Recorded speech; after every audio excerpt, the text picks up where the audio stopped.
ရှေးဥစွာဖျားကျေးဇူးတော်ချီးမွမ်းပါတယ်ရှင်လုကာခရစ်ဝင်ကျမ်းခန်းကြီး9အပိုက်ငယ်1ကနေ7မှာဖတ်ကြည့်မယ်ဆိုရင်ဘု து အကြောင်းကိုရေးထားပေးလဲဆိုတော့ရှစ်မုန်ပေတရုအကြောင်းကိုရေးထားပေးပါတယ်ရှစ်မုန်ပေတရုဟာဂင်နေသရက်အိုင်လို့လည်းခေါ်တယ်ဂါလိလဲအိုင်လို့လည်းခေါ်တယ်တိဘေရိအိုင်လို့လည်းခေါ်ပါတယ်အဲ့ဒီအိုင်မှာငါးဖမ်းတဲ့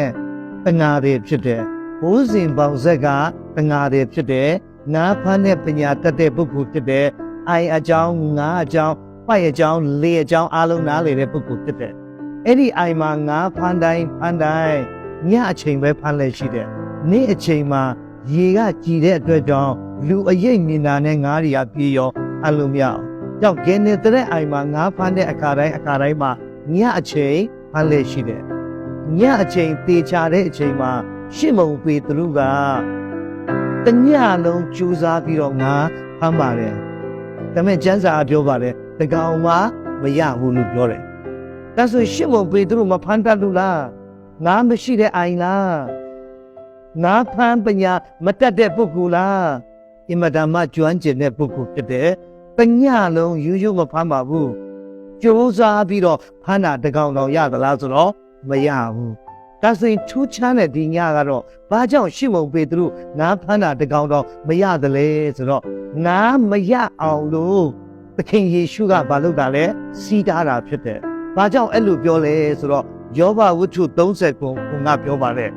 ဖန်ဆင်းတော်မူသောလူအပေါင်းတို့သည်ကိုယ်တော်ကိုသိမိအကြောင်းလူတိုင်းလုပ်သောအလုပ်ကိုစီးတားတော်မူ၏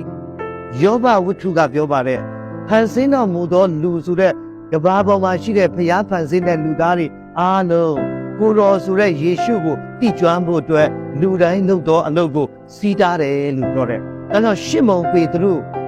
ဂါဖန်ကျွမ်းကျင်တဲ့ပုဂ္ဂိုလ်ပါပိုက်အကြောင်းနားအကြောင်းနားလေတဲ့ပုဂ္ဂိုလ်ပါတကယ်ထူးချွန်တဲ့ပုဂ္ဂိုလ်ပါတညလုံးကြိုးစားပြီးတော့ဖမ်းပါတဲ့တကောင်မှငါမရဘူးငါမရအောင်ဘယ်သူကလုပ်လဲဆိုတော့သခင်ယေရှုကစီးတားတာဖြစ်တယ်။ဘာကြောင့်လဲတကယ်လို့သာလျှင်ငါသာရှစ်မုန်ပေတရုရမယ်သာဆိုရင်နောက်မနေ့သခင်ယေရှုရောက်လာရင်သခင်ယေရှုအချိန်ပေးမှာမဟုတ်ဘူးသူ့ရဲ့လေကိုလည်းသခင်ယေရှုငါပေးမှာမဟုတ်ဘူးသူ့ရဲ့လေအားဖြင့်လည်းသခင်ယေရှုတရားဟောလို့ရမှာမဟုတ်ဘူးဒါကြောင့်ညကလေးကသခင်ယေရှုကဘာလုပ်တာလဲဆိုတော့စီးကားပလိုက်တာဖြစ်တယ်ချစ်တော်မိသားစုတို့ညီကိုမောင်နှမတို့ဒီနေ့ရှစ်မုန်ပေတရုရဲ့ဘဝအသက်တာကိုစီးတားခြင်းခံရသောကြောင့်ငါတကောင်မှမရဘူးနောက်မနေ့သခင်ယေရှုရောက်လာတဲ့အခါမှာရှစ်မုန်ပေတရုကသူ့ရဲ့လေထဲကိုသခင်ယေရှုဝင်ဖို့အခွင့်ပေးတယ်အဲ့ဒီလေကနဲ့ကမ်းဆက်မှာရှိတဲ့သူတွေကိုသခင်ယေရှုကတရားဟောတယ်တရားဟောရင်နဲ့ရှစ်မုန်ပေတရုကကြားနာရင်နဲ့သခင်ယေရှုကိုသိကျွမ်းသွားပြီသခင်ယေရှုကိုကောင်းကောင်းသိကျွမ်းသွားပြီ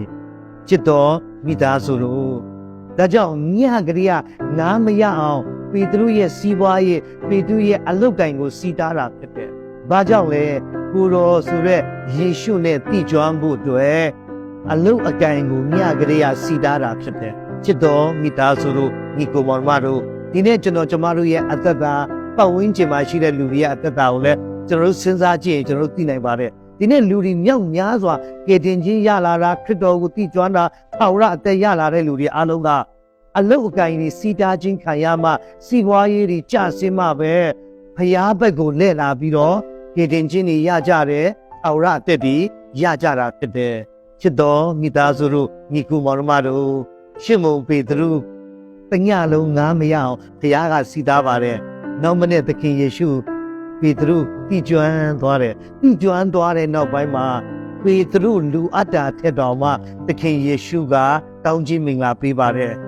မနေ့ရောက်လာမှယေရှုနဲ့တိကျွမ်းပြီးတော့သခင်ယေရှုခိုင်းတဲ့အတိုင်းရေနဲ့ရာအရက်တို့ရွှေအောင်လို့ပိုက်ကုံကိုချ၍ငါတို့အုပ်စမ်းတော်လို့ပြောတဲ့အခါမှာရှစ်မုန်ပေတရုကယေရှုရဲ့စကားကိုနားထောင်တဲ့အခါမှာတကြွင်ထဲနဲ့လေနှစင်းနှလို့မကငါရခဲ့ပါတယ်ကိုတော်ကိုတိကျွမ်းပြီးရင်ကိုတော်ကလူအတ္တလူချင်တာတဲ့တော့ဒါ၍ကောင်းခြင်းမင်္ဂလာပေးတာတွေ့ရတယ်ဒါကြောင့်ဒီနေ့ကျမတို့ရဲ့အသက်တာမှာကိုတော်နဲ့တိကျွမ်းပြီးပြီဆိုရင်တော့မပူတဲ့တော့ကျွန်တော်တို့ရဲ့အလုတ်ကိုင်ကျွန်တော်တို့ရဲ့စီးပွားရေးကိုနှစ်ဆမကဘူးအဆပေါင်းများစွာ သခင်ယေရှုကကောင်းကြီးမင်္ဂလာပေးပါတယ်